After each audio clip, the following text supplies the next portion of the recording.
that shit. But we got a Mr. Ballin video. We back, yo. Today, we're going to cover two very strange but very true stories. But before we get into those stories, if you're a fan of the strange, dark, and mysterious delivered in story format, then you've come to the right place because that's all we do, and we upload once a week. So if that's of interest to you, please invite the like button to go skydiving with you, but replace their parachute with an anvil. Also, please subscribe to our channel and turn on all notifications so you don't miss any of our weekly uploads. Okay, let's get into today's stories. Mr. Ballin, W's in the chat. Got the craziest stories, yo.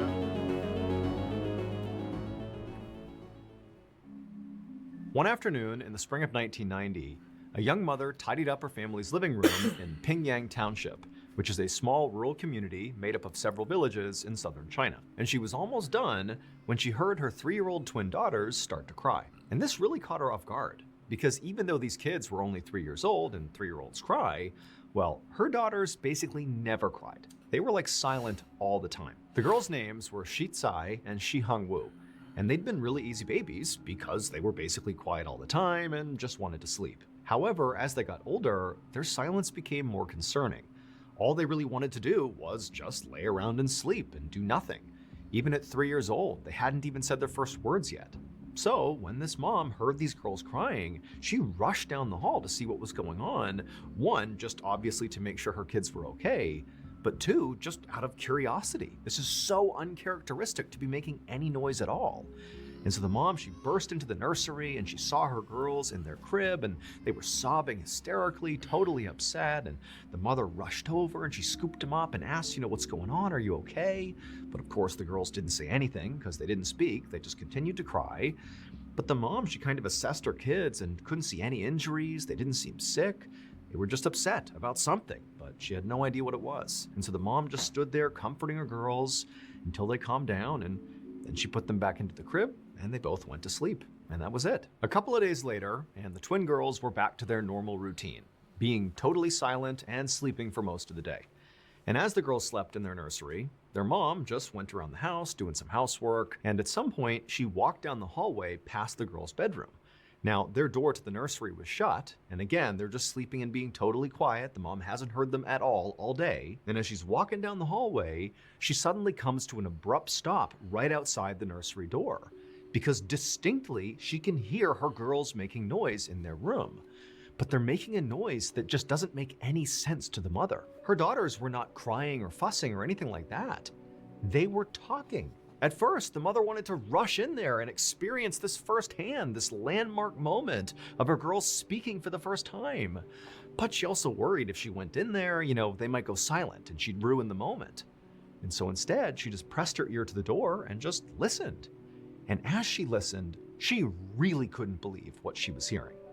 Because these girls weren't just babbling, saying random words. These girls were having like a full-blown conversation with each other, like adult-level sentences being spoken back and forth. These girls who apparently, at least according to the mother, couldn't even speak. Like, how is this even happening? However, the more... I bet you $1,000 if that mom was black and she was listening at that door, she was like, oh shit, my daughter's about to make millions of dollars. My daughter might be the next president. We talking about 1-year-olds here. We talking about infants. They talking about they having a full-blown conversation. She can't believe her mind. So, shit. Let that be a Brooklyn female, a New York female. They be like, yeah, my daughter about to get me out the hood. Yeah, I'm gonna get my money, thank you. Shit was crazy, bro. The more the mother listened to her daughters, the more unsettled she became. Not only because, she's listening to her daughters speak for the first time at like an adult level, which is totally bizarre, but the content of this discussion her 3-year-old daughters are having made no sense.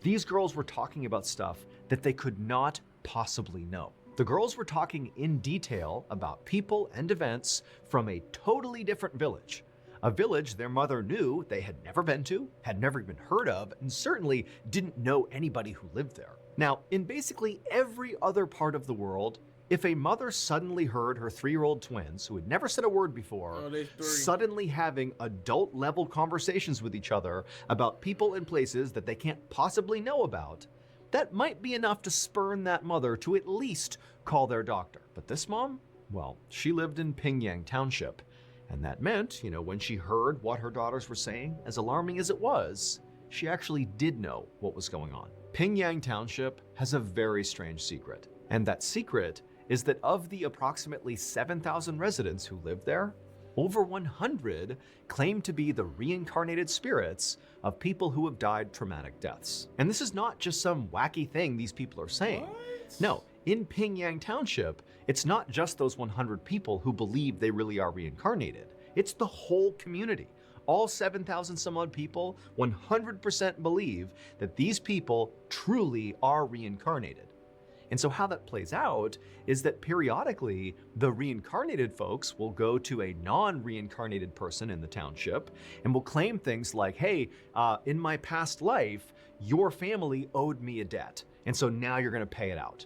And these non-reincarnated people will absolutely pay that debt.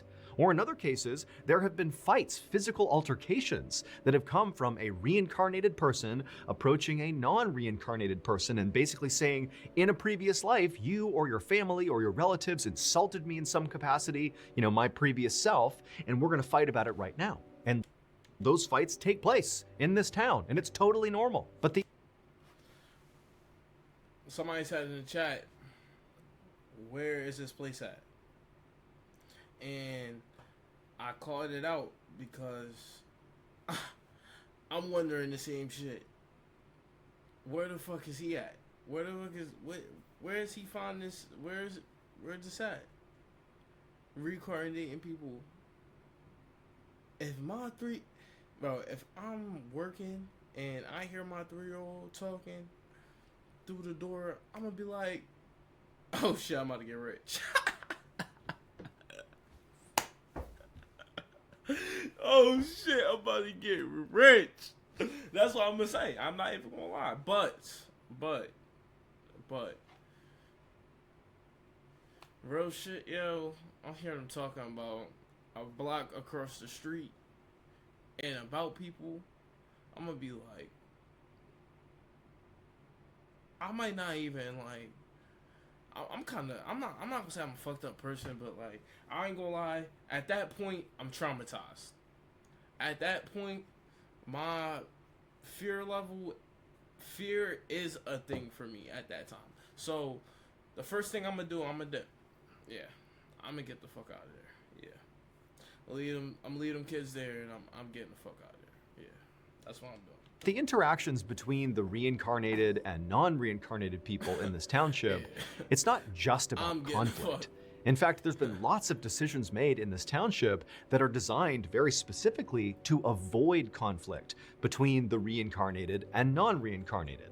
For example, there was a little boy who claimed to be the reincarnated spirit of a pig who was butchered in town, and the butcher, who this boy said butchered him when he was a pig, well, the butcher, to make sure he was not offending this boy or potentially other people who were, the reincarnated spirits of other animals he had slaughtered, the butcher shut down his business just to be like, I don't want to offend you all. I'll find something else to do with my life. And so when this mother heard the sound of her twin girls who had never spoke before suddenly having this detailed conversation about people and events from this other village, as jarring and shocking as that was for her, because she lives in Pingyang, she instantly understood that the only way my girls could have that information and be able to have this conversation is if they are reincarnated spirits. And so this mother did what she thought was right, which was not to call a doctor, but instead to get the word out to the people not just in her village, but across the Pingyang township that her twin daughters are actually reincarnated spirits. The mother's hope was that perhaps there was still family of these reincarnated spirits in this other village her daughters were referencing in their conversation that would find out about this, and maybe they'd want to come here and meet their family who now live inside of her daughters. And sure enough, the way they saying this shit like this shit is like normal, Like, this shit is too normal for them. Like, me, I ain't gonna lie. Me, I've been like, I'm a type nigga. If I lived in this, I grew up in the village, and I start finding out shit like that was happening, I would just be like, I'll act like everything's normal. Whole time working a 9 to 5. Get a car and get the fuck out of there. Tuh. I don't give a fuck where I go. I'm getting the fuck out of there. Full tank. Out of there. You not seeing me. Enough, less than a week after this mother got the word out, this man and woman who she didn't know came knocking at her door. When the mother let them inside the house, her girls immediately recognized them. One of the twins said that this was her mother and father from her previous life. Then the twins, these little 3-year-old girls, went on to tell this unbelievably complicated and sophisticated story about how in their previous life, these twin girls were not actually sisters. Instead, they were best friends, and together they had taken their own lives approximately 1 month before they were reborn in the bodies of these twin girls. And so after that, the twins just continued talking to this man and woman for quite some time, giving specific details about this village that, again, these girls, at least according to their mother, had never been to before. These girls also gave intimate details about these teenage girls' lives and even had information that was very specific to what happened to them when they took their lives and, where their bodies were found. Again, information these girls shouldn't have. And then at some point, the mother of the twins asked this man and woman, like, are these details they're giving you accurate? Is this true? And the man and woman said, yep, it's all true. And then at some point, the twins turned to their biological mother and they told her that the reason they had been silent to this point was because they were trying to keep their reincarnation a secret.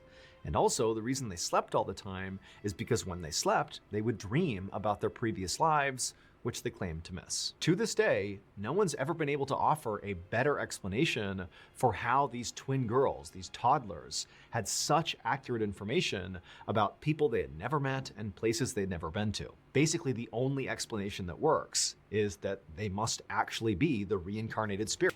These are the girls that they talk about. Imagine you walking in your room, boom, boom, and your twin daughters tell you that these 2 girls. Shit. Spirits of those teenage girls. Pingyang Township remains a hotspot of alleged reincarnations, and nobody knows why. Chill. As many of you may already know, we launched the Mr. Ballin podcast 3 years ago on Valentine's Day 2022. So this next story is gonna sound really far-fetched once. I ain't gonna lie, we're definitely doing one story though, but that was a good story though.